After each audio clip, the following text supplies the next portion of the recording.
السلام علیکم ورحمۃ اللہ وبرکاتہ۔ الحمد للہ رب العالمین، والصلاة والسلام علی اشرف الانبیاء والمرسلین، نبینا محمد وعلی آلہ وصحبہ اجمعین، اما بعد۔ قال اللہ تعالی فی القرآن المجید والفرقان الحمید، اعوذ باللہ من الشیطان الرجیم، بسم اللہ الرحمن الرحیم، وَإِن كُنتُم جُنُبًا فَاتَّطَهَّرُوا۔ تمام قسم کی حمد و ثنا، تعریف و توصیف اس اللہ رب العزت کے لیے جس نے ہمیں امت محمدیہ صلی اللہ علیہ وسلم میں شامل فرمایا۔ یہ بات کسی سے مخفی نہیں ہے کہ مذہب اسلام بہت پاکیزہ مذہب ہے۔ ہمیں اس نے طہارت کا طریقہ بتلایا ہے، وضو کا طریقہ بتلایا ہے۔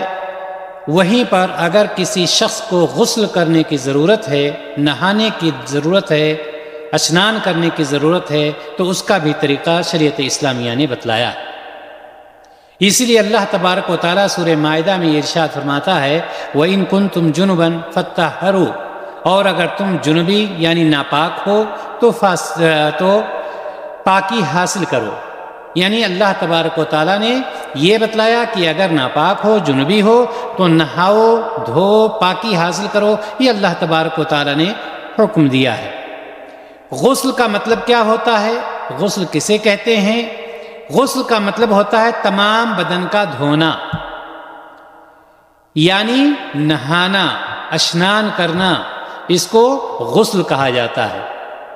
غسل کا مسنون طریقہ کیا ہے؟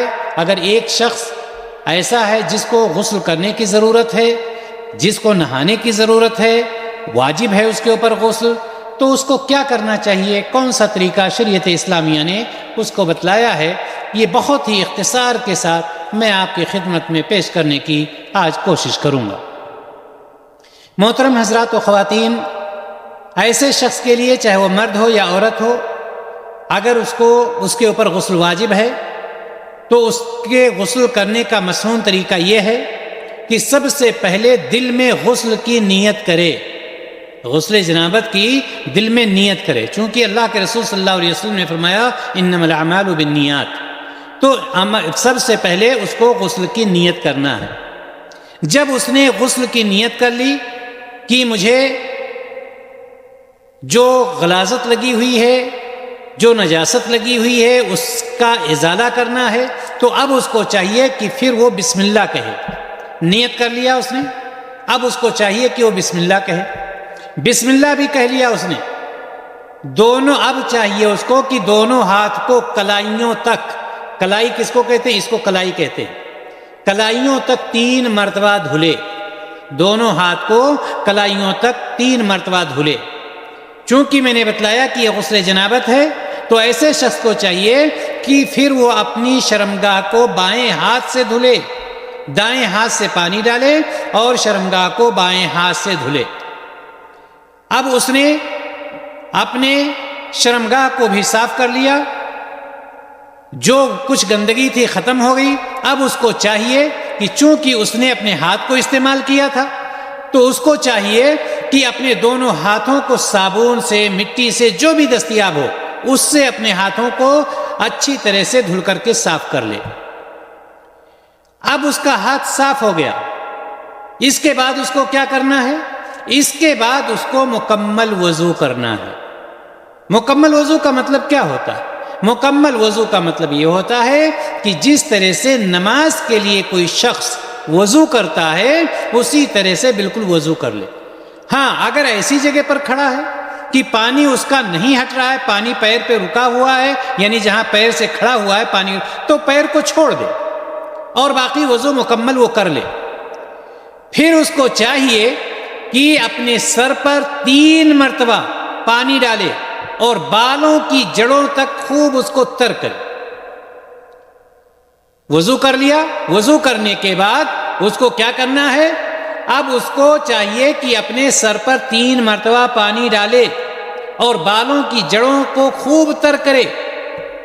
اس کے بعد دائیں پہلو کو دائیں پہلو کو دھلے، یعنی دائیں پہلو پر پانی ڈالے اور پھر بائیں پہلو پر 3 بار پانی ڈالے۔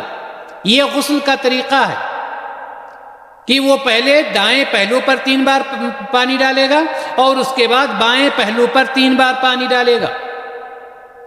اب اس کو کیا کرنا چاہیے؟ اس کے بعد بدن کو ہاتھوں سے خوب ملے تاکہ پانی بدن کے ہر حصے کو پہنچ جائے۔ یعنی خوب، یہ نہیں کہ پانی ڈالتا ویسے چلا گیا، اس کو چاہیے کہ پورے جسم پر پانی ڈال کر کے اور خوب مل کر کے، مسل کر کے اپنے جسم کو صاف کرے۔ صرف پانی ڈالنے سے کافی نہیں ہے، یا تالاب میں گیا اور کچھ بھی نہیں جسم کو ملا اور ویسے باہر نکل آیا۔ اسی طرح سے غسل جنابت کرنے والا بدن کو ہاتھوں سے خوب ملا، صاف کیا اس کو، اب اس کو کیا چاہیے کہ غسل جنابت کرنے والے کو یہ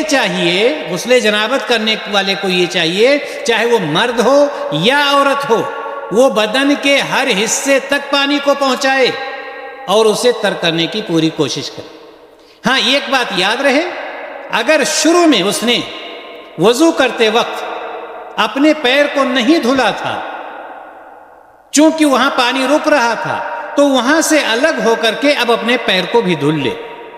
تو یہ مختصر طریقہ ہے غسل جنابت کا، غسل مسنون کا یہ مختصر طریقہ ہے کہ اگر کسی کو غسل کرنے کی ضرورت ہے تو اس طرح سے وہ غسل کر سکتا ہے کہ سب سے پہلے نیت کرے گا، اس کے بعد بسم اللہ کہے گا، پھر دونوں ہاتھوں کو کلائیوں تک 3 مرتبہ دھلے گا، پھر اپنی شرمگاہ کو بائیں ہاتھ سے دھلے گا، دائیں ہاتھ سے اس پر پانی ڈالے گا، پھر اپنے دونوں ہاتھوں کو صابن وغیرہ سے ہتھیلیوں کو صاف کر لے اور اس کے بعد پھر مکمل وضو کر لے، جس طرح سے نماز کے لیے وضو کیا جاتا ہے، اور پھر سر پر 3 مرتبہ پانی ڈالے اور بالوں کی جڑوں کو خوب اچھی طرح سے وہ تر کر لے۔ اس کے بعد دائیں پہلو پر پانی ڈالے، پھر بائیں پہلو پر پانی ڈالے اور بدن کو ہاتھوں سے خوب ملتا رہے تاکہ اس کے بدن سے ساری چیزیں صاف ہو جائیں۔ غسل جنابت کرنے والا چاہے مرد ہو چاہے عورت ہو، وہ بدن کے ہر حصے تک پانی کو پہنچائے اور اسے کرنے کی کوشش کرے۔ اور جیسے کہ میں نے شروع میں بتلایا تھا، اگر وضو کرتے وقت اس نے پیر نہیں دھلا ہے تو اب پیر دھل لینا چاہیے۔ یہ تھا مختصر طریقہ غسل مسنون کا۔ اللہ تبارک و تعالی ہمیں نبی کریم صلی اللہ علیہ وسلم کے بتائے ہوئے طریقے کے مطابق عمل کرنے کی توفیق عطا فرمائے۔ السلام علیکم ورحمۃ اللہ وبرکاتہ۔